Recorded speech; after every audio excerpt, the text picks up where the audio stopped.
everyone. Today we are going to talk about punctuation in English syllabus of yours. So, what do you mean by punctuation? Let's get into the details of it. Punctuation marks are the symbol that indicates the structure and organization of written language, as well as annotation and pauses to be observed when reading loud. So, whenever you are reading loud, where to pause, where to take a break, right, where to stop, that can be identified by punctuation. In written English, punctuation is a vital to disambiguate the meaning of the sentence. So it is very, very important if you want to understand the meaning of the sentence. Punctuation are very much important. Correct punctuation can save a person's life. Suppose here you can see the difference. See the difference in the example given. Let's eat grandpa, right? And here it is let's eat comma grandpa. So here it shows that the person is telling let's eat grandpa, and here it is telling that let us eat together grandpa. So that's the difference which is observed by punctuation. It can change the meaning of the sentence, right? So an English professor asked the student to punctuate the following line. So here you can see one line and how it is punctuated differently and how the meaning is changed because of the punctuation. A woman without her man is nothing. So here in the example you can see all the males in the class wrote a woman without her man, comma is nothing in two inverted commas, right? And all the females wrote a woman colon without her, comma, a man is nothing. So it changes the statement. Here what it is signifying in the woman, what woman have wrote, it is signifying that man is nothing without woman. And here it is signifying a woman without her man is nothing. Right? So both of them have written the same sentence using different punctuation mark. It changes the meaning of the sentence. In first, it is showing that a woman is nothing without her man, and in second sentence, it is showing that man is nothing without her woman. Right?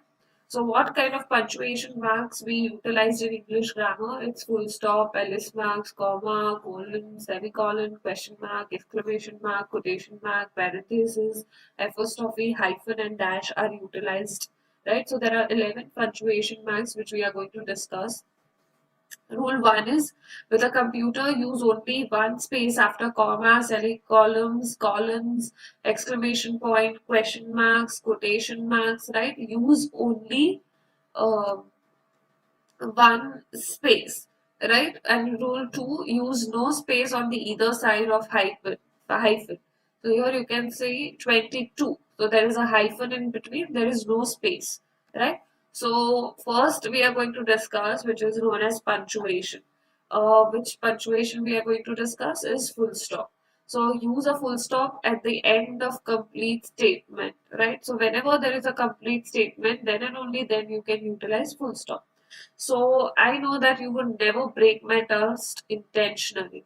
So after that, you can utilize a full stop because the statement is complete, right? So if the last word in the sentence ends in a full stop, do not use another full stop after it. So you can't utilize two full stop, right? So I know that MD, she is my sister in law. Please shop, cook, etc. So this is a wrong statement and full stop are utilized in wrong way, right? Now ellipsis mark. So ellipsis mark are three dots. How when we can utilize three dots? So the three dot method is used for ellipsis marks. Use no more than three marks. Only three dots is utilized, not four, not two. So the omission occurs in the middle of the sentence, then utilize three dots. So whenever you want to make sure that the sentence is in continuation, you want to represent that, then utilize ellipsis mark where you utilize three dots. So see the original sentence here given. The regulation states all agencies must document overtime or risk losing federal funds. That this is complete statement. Rewriting it using ellipses. The regulation states all agency must document overtime. So we have not completed statement. So we put three dots showing that the statement is in continuation. There is also one thing which is linked to that statement which is not written here, right? Comma. So comma is also one kind of punctuation. So this in this punctuation, Where can we utilize comma? To avoid confusion, use commas to separate words and words group with a series of three or more. So, my property is to be split among my husband, daughter, son, and nephew. So, these are the three different categories which is represented in the sentence. So, that's why we have utilized comma to separate words like husband, daughter, son, and nephew, right? So, omitting the comma after son would indicate that the son and nephew would have to split one third of the property. So the property is distributed between husband, daughter, and son and nephew, right? So it is divided into three people. So when there is a division also, you have to use comma. Use comma to separate two adjectives when word can be inserted between them. So he's a strong, healthy man. So here, strong and healthy, both of them are adjective. They have used comma between them, right? Use comma before or surrounding the name or title of the person directly addressed. Will you, Alicia, do that assignment for me? Yes, doctor, I will. So they have utilized comma after the name and the title of the person is doctor. You can also utilize comma after title of the person. Right? So then comma can be utilized to separate day of the month from the year and after years. So she talked to her husband on December 5, 2003.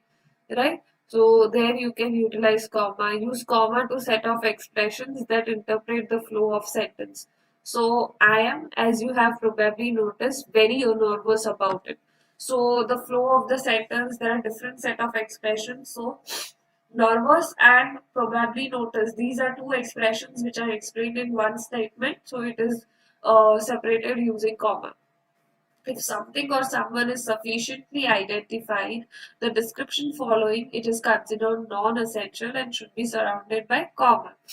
So Freddie, who has lived, was the only person available with required qualification. So there is a description of Freddy here. So that description is also separated through comma. You can see Freddy, who has lived, comma, was the only person available. So there are two things which are identified for Freddy, and that is separated by comma. Right? So name you can use comma after it, and title also after title you can use comma as discussed earlier.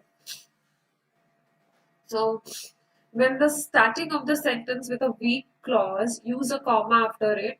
Do not use a comma when the sentence starts with a strong clause followed by a weak clause. So when in the starting you have weak clause, you can utilize comma. But if you have a strong clause at the starting of the sentence, don't utilize comma. Here you can see, if you are not sure about this, let me know. So this is a weak clause.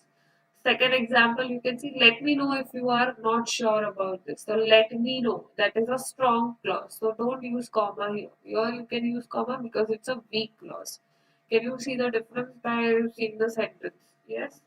Uh, Use a comma to separate two strong clauses joined by conjunction and or but for nor. You can omit the comma if the clauses are both short. So if there are short strong clauses, omit comma. But if they are joined by conjunctions like and or but nor, you can use comma. So here you can see I have painted the entire house, but he is still working on standing doors. So comma is utilized before the conjunction. I paint and he writes. So these are two both strong clauses but short. I paint and he writes. He write is a second clause and first clause is I paint. So here they have not utilized comma, but here this is a long clause and it is joined by conjunction. Utilize comma. Use comma to separate two sentences if it helps to avoid confusion. So I choose the color red and green, comma and blue was of his first choice. So two sentences to avoid confusion, use comma. Use comma to introduce direct quotation stronger than three lines. So he actually said, I don't care. So whenever you are introducing quotation, use comma. Use a comma to separate statement from a question. I can't go. Can't I? So whenever you want to separate a question in the statement, use comma. Use comma to separate contrasting part of a sentence. That is my money, not yours. So contrasting parts, my money and not yours. These are two opposite parts. So you can use comma there. Use comma when the beginning sentence with introductory words such as well, now, or yes. Yes, I do not need the reports. Well, I never thought I would live to see the day. So use comma with as well as and yes. Use comma as surrounding words such as therefore and however. When they are used as interpreters, I would therefore like a response. I would be happy, however, to volunteer for the Red Cross. So here they have utilized comma when there is utilization of however, therefore, right? So that at that time you can utilize comma. See here in the PPT. Fine. So, what do you mean by colon? So, colon in English language is utilized as a punctuation peg. So, use the colon to introduce a list of items when introductory words such as namely, for example, that is, do not appear.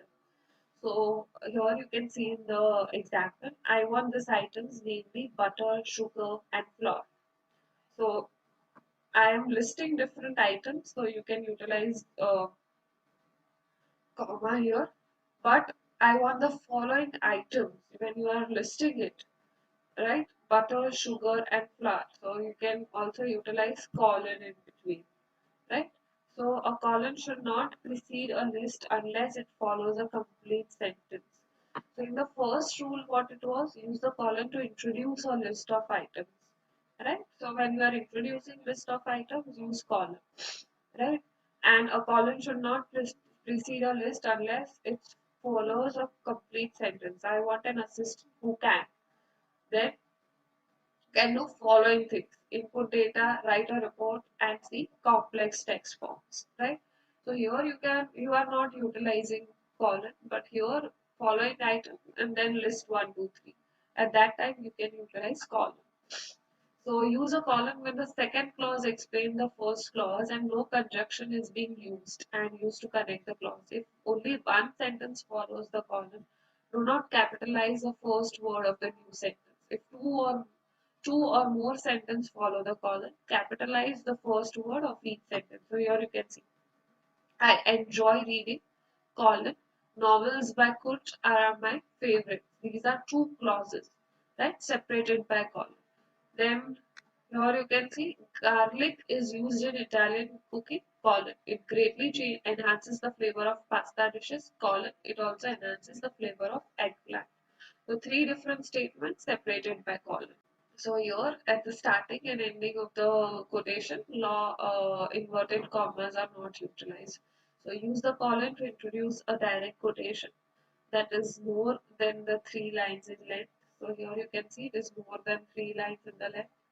Situation like a blank above and below the quoted material. Here blank single space is there, 1.5 inch. Here it's not completely to the left hand side margin, right? It is leaving some space, 1.5 inch, 1.5 inch in right hand side also. Write it in the middle. Here I have not shown a margin here, but if imagine a margin, then it is left some space and in between it is written, right? So that is what colon is utilized.